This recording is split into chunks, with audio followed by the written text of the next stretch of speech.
Senado. Alamin natin ang latest dyan sa Senado matapos po yung Senate Blue Ribbon hearing noong Friday. Ano ba ang latest dyan sa Senado? Publiko dapat daw mag-ingat sa mga lumalabas sa social media. Ayon naman po yan kay Senate President Tito Sotto. Detalye balita mo, RH28, Raymond Adpaas. Lakay Raymond. Elaine, hinimok ni Senate President Vicente Tito Sotto III ang publiko na mag-ingat sa panghuhusga sa mga impormasyon na isinisiwalat sa social media. Lahat ng mga impormasyon na inilalahad sa pagitan ng social media ay kailangan pag-aralan ng mabuti.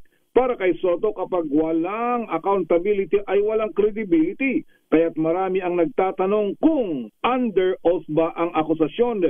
Wala itong tinukoy kung sino, ngunit ito'y kasunod na mga akusasyon ng katiwalian ni dating Apo Bicol Party List Representative Saldico at direktang idinadawit si Pangulong Bongbong Marcos sa putol-putol na inilalabas sa social media.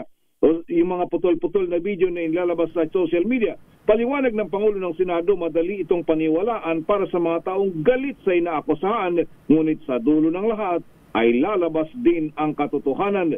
Una nito hinamon ni Senador Sherwin Gatchalian Sico na umuwi ng Pilipinas at panumpaan ang kanyang akusasyon laban sa Pangulo. Para sa kanya ay mahirap paniwala ng testimonya ng isang nagtatago sa batas at sa social media lamang nagsisiwalat. Sa panig ni Senador Ping Lacson na siyang chairman ng Senate Blue Ribbon Committee, iminungkay nito na magtungo si Ko sa Philippine Embassy kung nasaan siya ngayon at panumpaan ang kanyang mga pahayag. Lakay Raymond, yes. Di ba kakatapos lang nung Senate Blue Ribbon hearing nung Friday at parang may binanggit si Senator Sherwin Gatchalian kasi di ba maraming pinangalanan si former Yusek Bernardo na mga opisyal ng actually senador yung iba, pero Lakay Raymond, anong update dito sa sinasabi na handa daw siyang ibalik yung mga pera?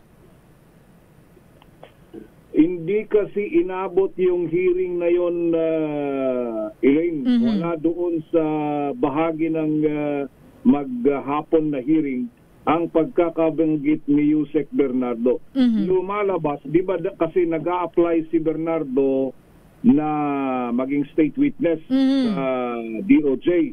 So, yun yung ang pakiwari namin doon lumabas yun dahil nga di ba may issue dyan na siyempre may mga ang pagkakaintindi nating lahat, may nanakaw na pera at dapat kung gusto mong proteksyonan ka ng gobyerno, magsoli ka. Ibalik mo. Yun yung prinsipyo na sinusunod na maalala mo yung kino-question lagi ni Senador Rodante Marcoleta na restitution. Yes. Na binabanggit lagi ni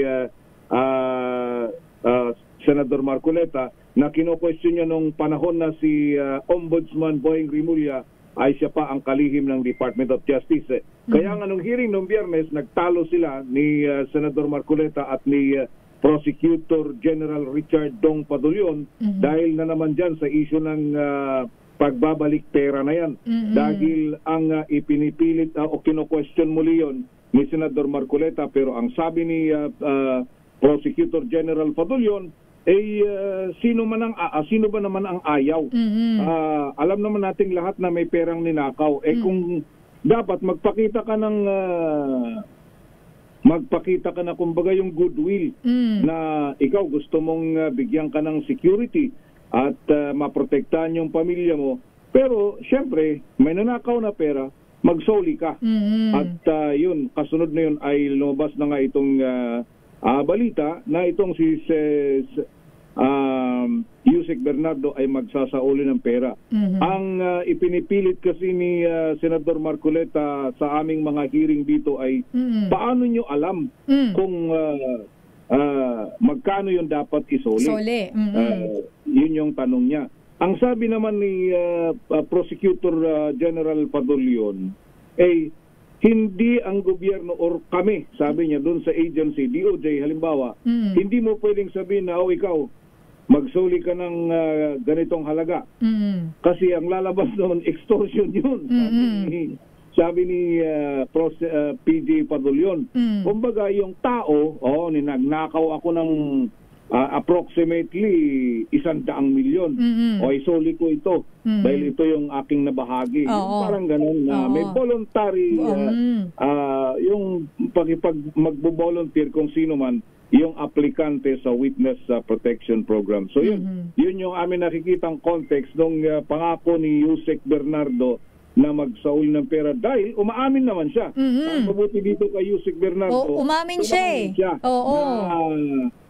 nakinabang siya doon sa mga transaksyon na yon. Unlike dito sa mga video na lumalabas. Ay, wala tong ninakaw la kay Raymond. Wala daw siya, hindi daw siya nakinabang Wala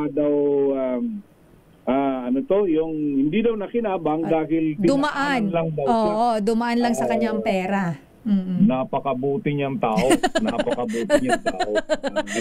Pero, sige, iwanan nga muna natin saglit la kay Raymond itong si Saldico. Pero, kumusta yung mga border dyan? Kasi di ba nung nakaraan, kasama ba sa pinayagang lumabas doon sa hearing, yung naghanap ng ledger na nawawala? Ang naka-contempt lang kasi dito sa Senate ay si Ay nga pala, si Curly lang pala.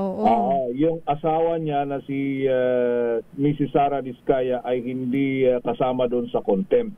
Kasi nga, 'di ba sinabi ni Senator Ping na dapat nga makukulong silang mag-asawa dito. Kaya lang naawa daw sila doon sa mga anak. Lalong-lalo na at merong isa doon ay kailangan ng special na pangangalaga. So, yun kaya hindi nila kinontempt. Yun.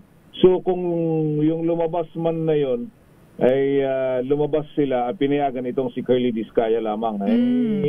Kaya sabi tuloy ni Senator Ping, dahil nung bumalik sila nung hapon, parang 8 lang yung listahan na dala niya.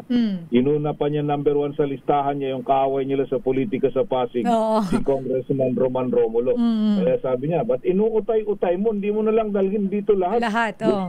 Gusto mo lang yatang makauwi sa bahay niyo. Sabi niya, siyempre, inamin naman niya, in fairness naman kay Ginoong Curly Diskaya, gusto ko naman talagang makauwi.